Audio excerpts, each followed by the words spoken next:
today's video guys is pupunta tayo sa shop. Sobrang maulan dito ngayon. Tingnan mo. Tsaka nagsapatos na rin ako ng plastic. Kasi ayaw ko magkasakit. Namig ng ulan dito.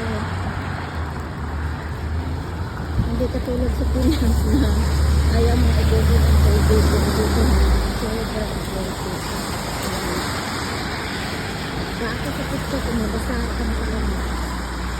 Kaya nag-suit na ako ng sapatos na plastic.